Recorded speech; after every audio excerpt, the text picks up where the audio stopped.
ಎಲ್ಲ ಗಿಡಗಳು ಮುಂತಾದ ಬರುವಂಥ ನಮಸ್ಕಾರಗಳು. तुम्हाला सगळ्यांना माझा नमस्कार.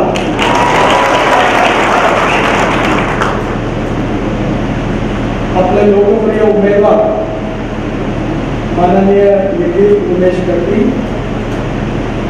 डॉक्टर वेगळी, अप्पासाहेब शिरकोडी, गजानन कोळी, मान्य राजेंद्र पाटील, अमर भिवडे, आपले मंडळाचे अध्यक्ष हिरेमठी श्री बंडू हातुरी, सुनील पर्वतराव, मंचावरील सर्व उपस्थित पदाधिकारीगण आणि उपस्थित बंधूंनो आणि भगिनींनो, मी अर्धा मराठी आणि अर्धा हिंदीत बोलणार.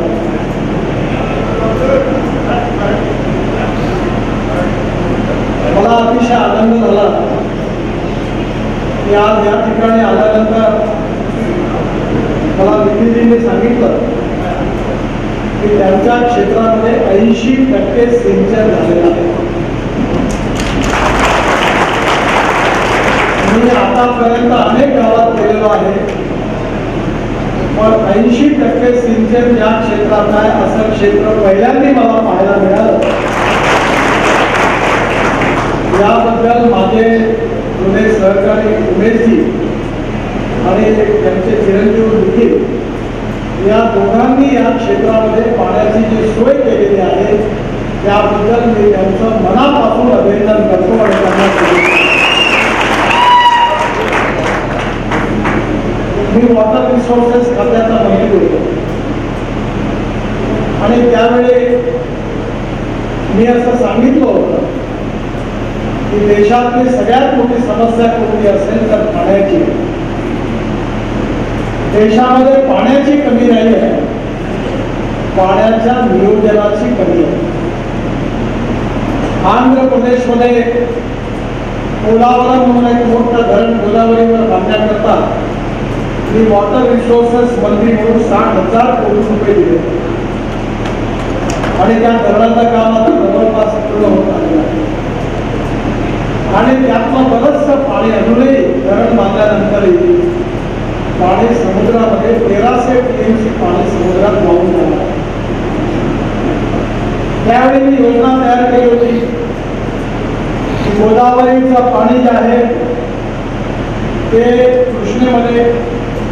कृष्णेचं पेनारमध्ये आणि पेनारचं कावेरीमध्ये टाकून तामिळनाडूच्या शेवटपर्यंत नेण्याचं ठरवलं. त्यावेळी तामिळनाडूच्या मुख्यमंत्र्यांना आणि कर्नाटकच्या मुख्यमंत्र्यांना मी बोलावलं होतं की ही योजना झाली तर कर्नाटक आणि तामिळनाडूमध्ये भांडणाचा मुद्दाच राहणार नाही, कारण सगळ्यांना भरपूर पाणी मिळेल. या काळामध्ये 1970 सालापासून आधीपासून जवळपास 23 राज्यामध्ये पाण्याकरता भांडण होती. मी निर्णय घेतला, मुख्यमंत्र्यांना बोलावलं, दरवाजा बंद केला आणि सांगितलं जोपर्यंत तुम्ही सामोपचाराने निर्णय घेत नाही तोपर्यंत मी दरवाजात उघडत नाही. आणि 23 पैकी 17 भांडण निपटली. आज आमच्या देशामध्ये जर पाण्याचा नीट वापर झाला तर शेतकऱ्याचं उत्पन्न 2.5 पटीने वाढू शकतं. मला अतिशय आनंदाने निखिलजींना जेव्हा विचारलं की तुमच्या इथे कुठले कुठले पिकं होतात, उसाचं तर होतच, पण त्यांनी सांगितलं सोयाबीनचं होतं. सोयाबीनमध्ये त्यांनी सांगितलं 15 क्विंटलच्या वरती ॲव्हरेज आहे. माझ्याकडे पण सोयाबीन लावतात, आमच्याकडे विदर्भामध्ये फक्त 7 ते 8 क्विंटलचं ॲव्हरेज आहे. आज आपल्या शेतकऱ्यांसमोर सगळ्यात मोठी समस्या कोणती असेल तर कापूस स्वस्त आहे, कापड महाग आहे. आपल्याकडे गहू स्वस्त आहे, ब्रेड बिस्किट महाग आहे. संत्रे, मोसंबी, लिंब स्वस्त आहे, त्याचा ज्यूस महाग आहे. आणि आज देशामध्ये परिस्थिती अशी आहे की अन्नधान्याची मुबलकता आहे असं नाही, तर अन्नधान्य भरपूर प्रमाणात आहे, जास्तीचं उत्पादन आहे. राईस तांदूळ सरप्लस, मका सरप्लस, साखर सरप्लस, गहू सरप्लस, आणि त्यामुळे खताच्या किमती वाढतात, औषधाच्या किमती वाढतात, पण शेतमालाच्या किमती काही वाढत नाही. आज आपल्या देशामध्ये तुम्ही साखरेचं उत्पादन सगळ्यात जास्त करता, तर ही साखर तुम्हाला करून लागणार. कारण मी सांगितलं होतं की या ठिकाणी आपण साखरेचं उत्पादन आता कमी केलं पाहिजे. आपल्या देशामध्ये 280 लाख टन साखरेची गरज आहे, आणि मागल्या वर्षी आपण 360 लाख टन साखरेचं उत्पादन केलं, म्हणजे 80 लाख टन आपण जास्त उत्पादन केलं. आणि त्याआधी मागच्या वर्षीचा 60 लाख टनाचा स्टॉक होता, म्हणजे 140 लाख टन. पण या वर्षात आपल्या सगळ्यांच्या नशिबाने ब्राझीलमध्ये दुष्काळ पडला, म्हणून आज कारखानदार आणि शेतकरी हसून राहिला. पण तिथे जर दुष्काळ पडला नसता तर आपले हाल पुढे खाल्ले नसते, ही गोष्ट लक्षात घ्या. ब्राझीलमध्ये साखरेचा भाव आहे 23 ते 24 रुपये किलो, आणि भारतामध्ये ऊसाचा भाव गेल्यानंतर साखरेचा भाव कमी कमी आहे 32 रुपये. आणि त्यामुळे आपल्यासमोर सगळ्यात मोठी समस्या आहे की साखरेचं रूपांतर इथेनॉल मध्ये केलं. मी 2004 पासून इथेनॉल बद्दल सातत्याने बोलतो. या देशातला शेतकरी अन्नदाता आहे, तसाच या देशातला शेतकरी आता ऊर्जादाता आहे. आपल्या देशामध्ये आपण 16 लाख कोटी रुपयाचं पेट्रोल डिझेल म्हणजे फॉसिल फ्युएल आपण इम्पोर्ट करतो. पण माझं स्वप्न आहे या देशामधलं इम्पोर्ट संपेल, import substitute, cost effective, pollution free आणि इंडिजिनियस फ्युएल या देशातला शेतकरी तयार करेल, हे आमचं स्वप्न आहे. आणि त्या दिवशी या 16 लाख कोटी रुपयापैकी 5 लाख कोटी रुपये शेतकऱ्याच्या घरात जातील, त्या दिवशी शेतकरी समृद्ध, संपन्न आणि सुखी झाल्याशिवाय राहणार नाही. गोष्ट आज आपल्या देशामध्ये आपण 20% इथेनॉल पेट्रोलमध्ये टाकतो. आपल्याला फक्त 465 litre ethanol, 465 crore litre ethanol मिळालं. आता साखर कारखानदारांनी पहिल्यांदा सी मोलायसेस होता 4%, त्याच्यापासून आपण इथेनॉल तयार करतो. मग BAB मोलायसेस आला, आपण 60% इथेनॉल त्याच्यातून मोलायसेस इथेनॉल तयार करतो. आता शुगर केन ज्यूस पासून इथेनॉल तयार करतोय. येणाऱ्या काळामध्ये शुगर कमी आणि इथेनॉल जास्त तयार केलं तर शुगर फॅक्टरी जिवंत राहतील, नाही तर शुगर फॅक्टरीचं दिवाळं निघाल्याशिवाय राहणार नाही. ही गोष्ट नक्की लक्षात. आपल्याला सगळ्यांना माहिती आहे की मार्केटमध्ये डिमांड आणि सप्लाय याचा संबंध आता भारत सरकारच्या किंवा इथल्या आपल्या हातात नाही आहे. ग्लोबल इकॉनॉमीमध्ये आपण सगळे आहोत. जगामध्ये अमेरिकेमध्ये मक्याची किंमत काय आहे, अर्जेंटिनामध्ये सोयाबीनची किंमत काय आहे, युक्रेनमध्ये सूर्यफुलाची किंमत काय आहे, आणि ब्राझीलमध्ये साखरेची किंमत काय आहे याच्यावर प्रकार. त्यामुळे येणाऱ्या काळामध्ये ग्लोबल इकॉनॉमीचा अभ्यास करून आपल्याला शेतीचं नियोजन केलं. आज आपल्या देशामध्ये 3 लाख कोटी रुपयाचं खाद्यतेल आपण आयात करतो. आपण खाद्यतेलामध्ये स्वयंपूर्ण नाही आहोत. भुईमूग, सोयाबीन, अनेक सरसू, पण आपल्या देशामध्ये राईस ब्रँडचं तेल निघतं. पण आज आपल्याला खऱ्या अर्थाने आपल्या देशामध्ये खाद्यतेलामध्ये आपल्याला आत्मनिर्भर व्हायचं. त्यामुळे ग्लोबल इकॉनॉमीमध्ये कशाची कमी आहे आणि कशाचं जास्त आहे ठरवलं. 2014 मध्ये मोदीजींचं सरकार आल्यानंतर आम्ही ठरवलं की या देशातला शेतकरी अन्नदाता नाही ऊर्जादाता झाला पाहिजे. इथेनॉलचं धोरण आलं आणि आज इथेनॉलमुळे शेतकरी आज त्याच्या चेहऱ्यावर हास्य. किर्लोस्कर कंपनीने इथेनॉलवर चालणारा जनरेटर सेट तयार केला आणि आता मी ट्रान्सपोर्ट मंत्री आहे. मी इथेनॉलवर 100% इथेनॉलवर चालणारा फ्लेक्स इंजिन, तुम्हाला टोयॅटो कंपनी माहिती आहे, त्याची एक केम्री नावाची गाडी होती, त्यामध्ये पेट्रोल टाकल्यानंतर 40% विजेवर चालायचे आणि 60% पेट्रोलवर चालायचे. मी बसलो आलो ती इनोवा आहे. आता टोयॅटो कंपनी पुढच्या 6 महिन्यामध्ये आपले सगळे व्हेकल जे आहेत ते फ्लेक्स इंजिनवर आणणार आहे. म्हणजे 100% इथेनॉल, 40% वीज तयार करणार आहे. म्हणजे पेट्रोलचा भाव 25 रुपये लिटर पडेल, ग्राहकाला एवढं ते स्वस्त होणार. मी उमेदजींना सांगितलं की तुम्ही आता इथेनॉलचे पंप टाका आणि hero, Honda, Suzuki, Bajaj, TVS या सगळ्यांनी आता आपल्या स्कूटर आणि ऑटो रिक्षा देखील 100% इथेनॉलवर तयार केलेला आहे.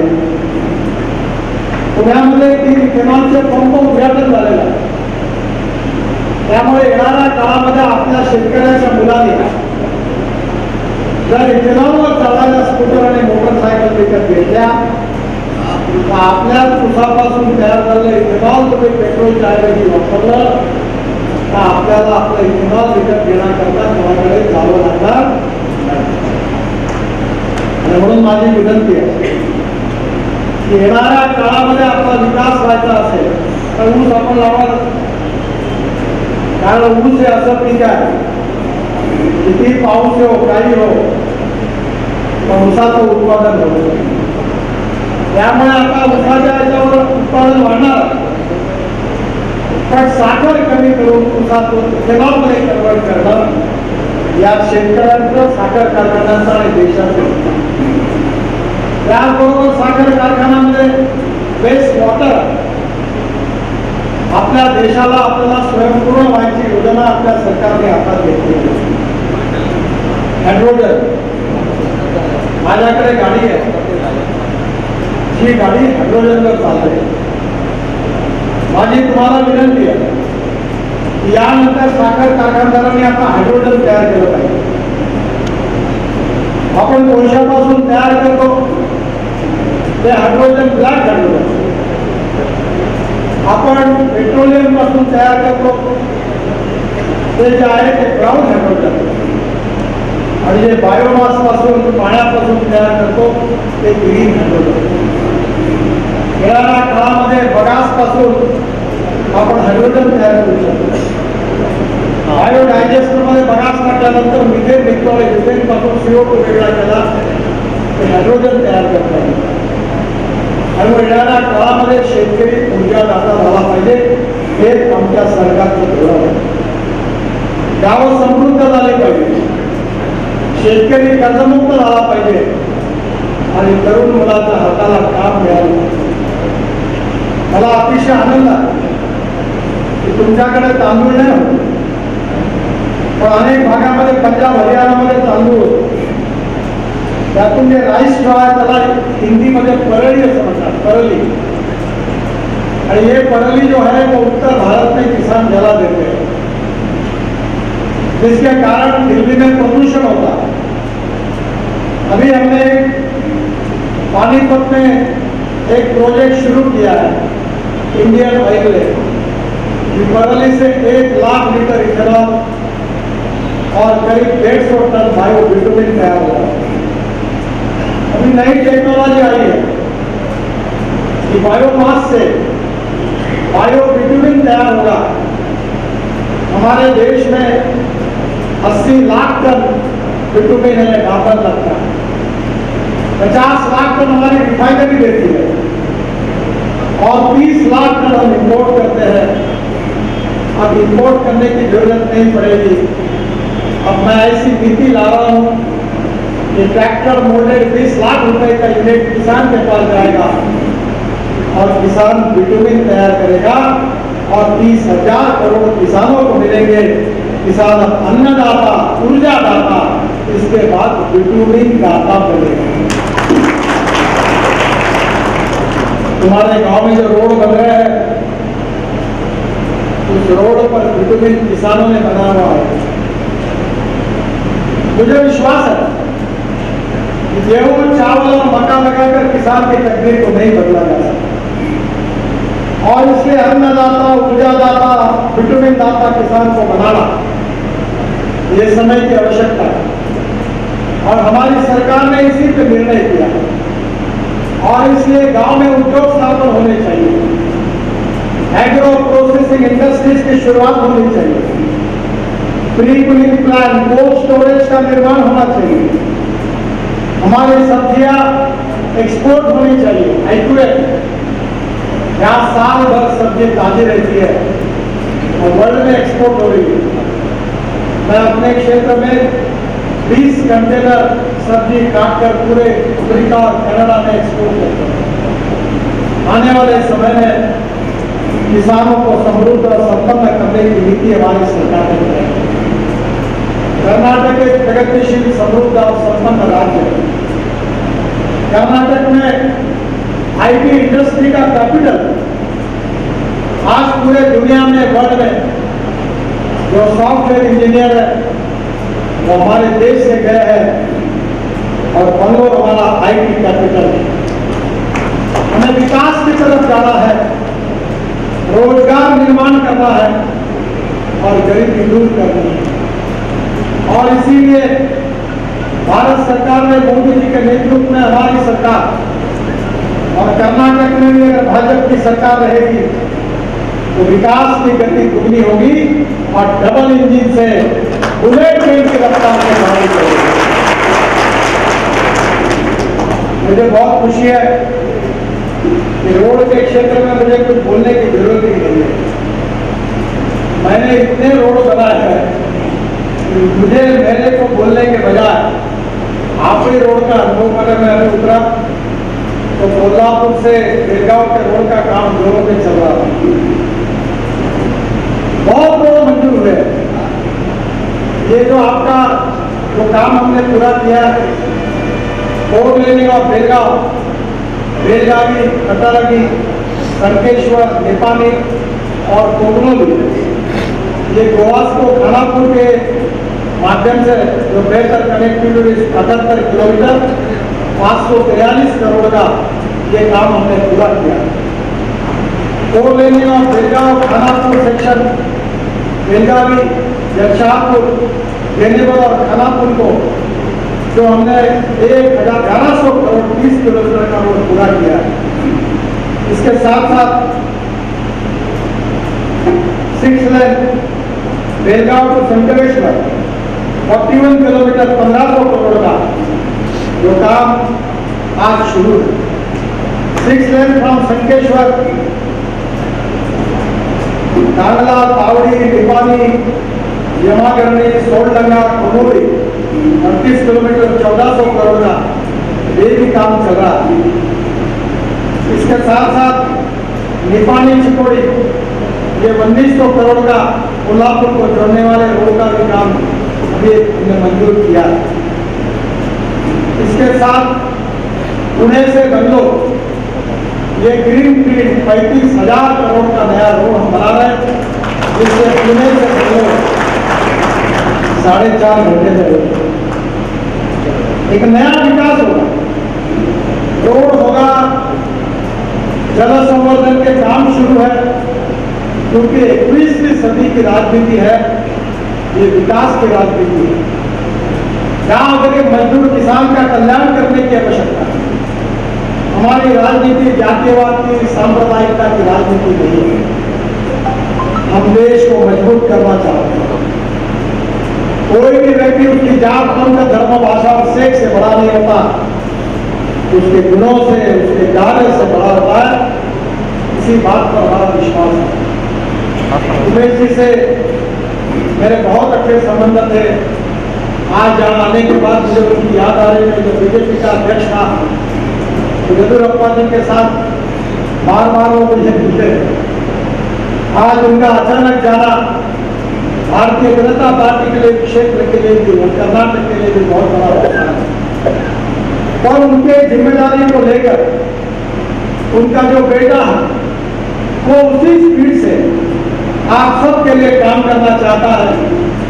और निखिल में ये क्षमता कि इस क्षेत्र का कल्याण करके, यहाँ का विकास करके, उद्योग व्यवसाय को बढ़ाकर, यहाँ की गरीबी भूखमरी को दूर करके इस क्षेत्र का विकास करने की क्षमता निखिल नेतृत्व में है।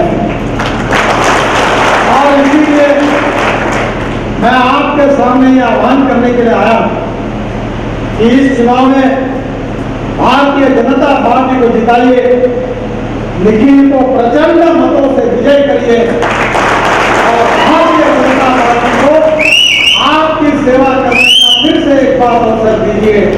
यही आपसे प्रार्थना करता हूं। बहुत बहुत धन्यवाद। नमस्कार।